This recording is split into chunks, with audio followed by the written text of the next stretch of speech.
ቢሮ 121 ናሳ ለ3 ወራት ሀግ ያደረገው የሰሜን ኮሪያ ሳይበር ተቋም።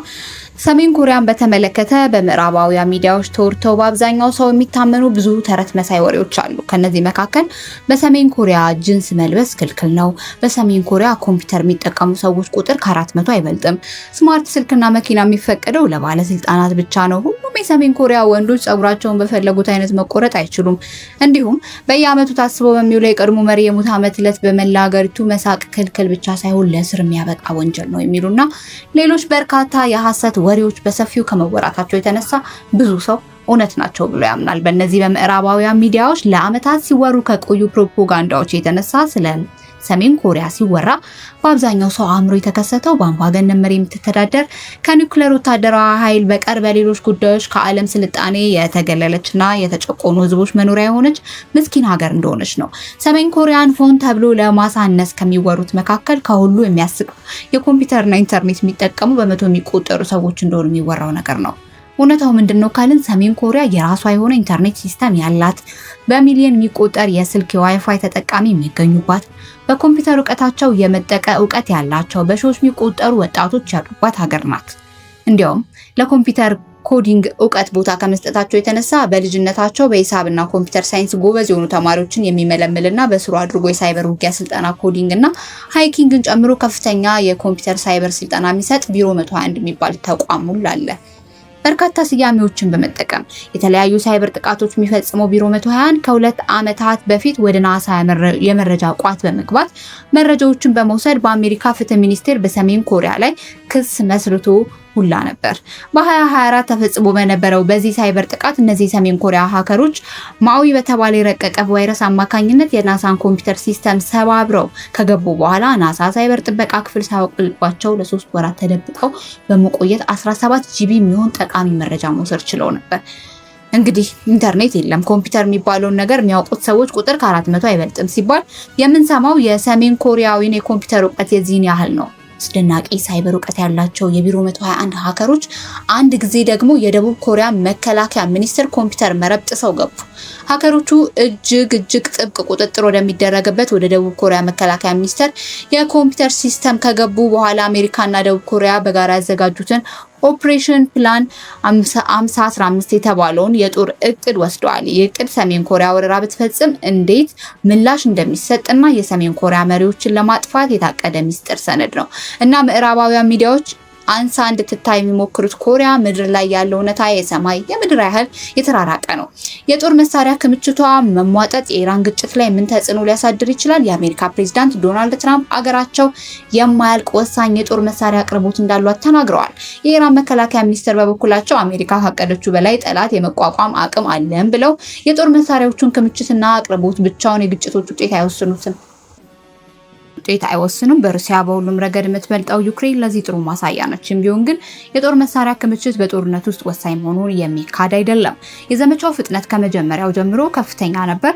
ሁለቱም ወገኖች ከሚያመርቱት በላይ መሳሪያዎችን በፍጥነት እየተጠቀሙ ይገኛሉ። በቴል አቪቭ የሚገኘው የብሔራዊ ደህንነት ጥናት ተቋም INNS አሜሪካና እስራኤል ከ2000 በላይ ጥቃቶችን ፈጽመዋል ሲል ግምቱን አስቀምጧል። እያንዳንዱ ጥቃት በርካታ ጥይቶችን የሚይዝም ነው ተብሏል። ኢራን 571 ሚሳኤሎችና 1391 ድሮኖችን አስወንጭፋለች ብሏል INSS። ብዙ ጉዳዮች ላይ ሳይደርስ መከላከል ተችሏል። ሁለቱ ወገኖች ጦርነቱ በቀጠለ ቁጥር አሁን ባለው አቅም ለመቀጠል አስቸጋሪ ይሆንባቸዋል። ኢራን ምዕራባውያን ባለስልጣናት ኢራን የምትተኩሰው ሚሳኤል ቁጥር መቀነሷን እየገለጹ ነው። በጦርነቱ መጀመሪያ ቀናት በመቶዎች የሚቆጠሩ ሚሳኤሎች ይተኮሱ ነበር። ቢሆንም አሁን ቁጥራቸው በጥቂት ደርዘኖች ተገድቧል። ከጦርነቱ በፊት ኢራን ከ2000 በላይ የአጭር ርቀት ባላስቲክ ሚሳኤሎችን ክምችት እንዳላት ተገምቷል። ምን ያህል የጦር መሳሪያዎች በእጃቸው ላይ እንዳለ ግን በትክክል አይታወቅም። እነዚህ አሃዞች በይፋ ከታወቁ ለባላንጣዎቹ ጥሩ ግብአት ስለሚሆኑ ነው የማይገለጹት። የአሜሪካ የጦር ከፍተኛ አዛዥ ጀነራል ዳን ኬን ረቡዕ ዕለት እንደተናገሩት ኢራን የምታስወነጭፈው የባላስቲክ ሚሳኤል ከመጀመሪያው ቀን በ86 በመቶ ቀንሰዋል። የአሜሪካ ማዕከላዊ ኤዝ ሴንትኮም በበኩሉ ባለፉት 24 ሰዓታት ውስጥ ብቻ በ23 በመቶ ቀንሰዋልን ብሏል። ኢራን ከጦርነት መጀመር በፊት በ10 ሺዎች የሚቆጠሩ ሻህድ የተሰኙ አጥፍቶ ጠፊ ድሮኖችን በብዛት እንዳመረተች ይታመናል። ቴክኖሎጂውን ወደ ሩሲያ ልካለች። ሩሲያ ቴክኖሎጂውን ተጠቅማ የራሷን የሻህድ ድሮን በማምረት ዩክሬን ውስጥ አስከፊ ጥቃት ለመፈጸም እየተጠቀመችበት ነው። አሜሪካም ዲዛይኑን ተጠቅማ ድሮኖችን አምርታለች። የአሜሪካና እስራኤል ጄቶች በኢራን አየር ክልል ላይ የበላይነትን ይዘዋል። በአብዛኛው የኢራን መከላከያዎችም ወድመዋል። አሜሪካና እስራኤል የኢራንን የመዋጋት አቅም ማዳከም ቀላል ሊሆንላቸው ይችላል። ሁሉንም የጦር መሳሪያ ክምችቷን ማጥፋት ግን አስቸጋሪ ይሆንባቸዋል። የቅርብ ጊዜ ታሪክ የሚያሳየው የአየር ጥቃት የሚካሄድ ጦርነት ውስንነት እንዳለበት ነው። አሜሪካ በዓለም ቀዳሚው የጦር ኃይል ባለቤት ናት። የጦር መሳሪያ ክምችቷም ከየትኛውም አገር የሚልቁ ናቸው። የአሜሪካ ጦር ኃይል አሁንም የሚተማመነው በተወሰነ መጠን በሚመረቱ ውድ የጦር መሳሪያዎችም ላይ ነው። ዶናልድ ትራምፕ በዚህ ሳምንት መጨረሻ ላይ ከጦር መሳሪያ አምራች ምርታቸውን እንዲጨምሩ ጫና ለመፍጠር ስብሰባ እንደጠፉ ተዘግቧል። ይህ ደግሞ አሜሪካ የጦር መሳሪያ ክምችት ጭምር ሊመናመን እንደሚችል አመላካች ነው። የኢራን ጦር በመዳከሙ አሜሪካ አሁን ላይ ጥቃት ለመሰንዘር አንጻራዊ ነፃነት ስላላት አንዳች ጫናዎች ሊቀንሱላት ይችላሉ።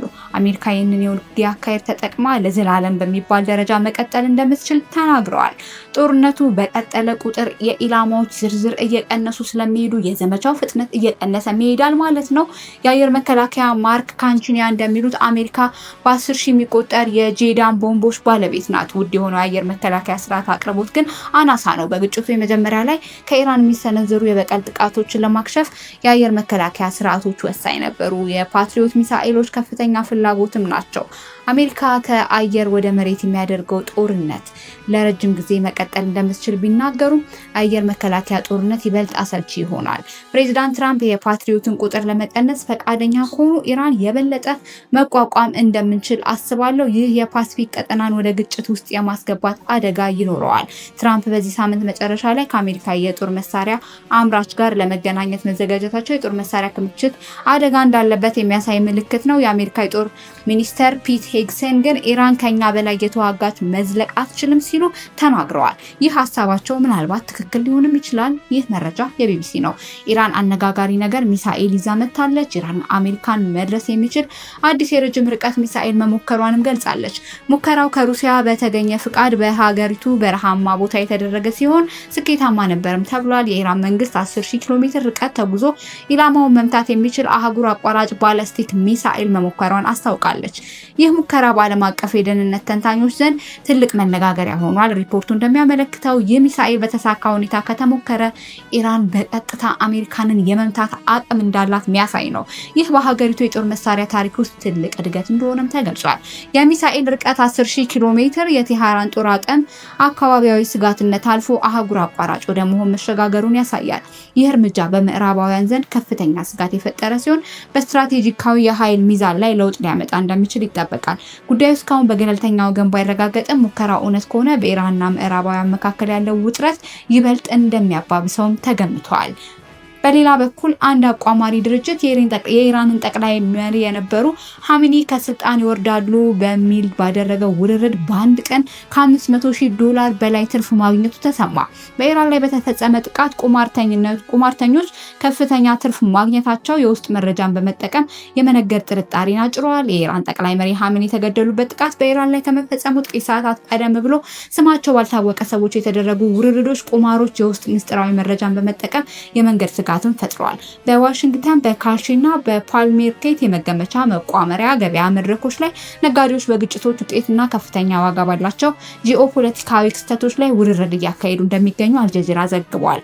ባለፈው ሳምንት መጨረሻ ማጋማይል ተብሎ የሚጠራ የፖሊ ማርኬት ተጠቃሚ ኢራን ጠቅላይ መሪ አያቶላ አሊ ሀሚኒ ከስልጣን ይወርዳሉ በሚል ባደረገው የውርርድ ግምት በአንድ ቀን ውስጥ $500,000 በላይ ትርፍ ማግኘቱም ተዘግቧል።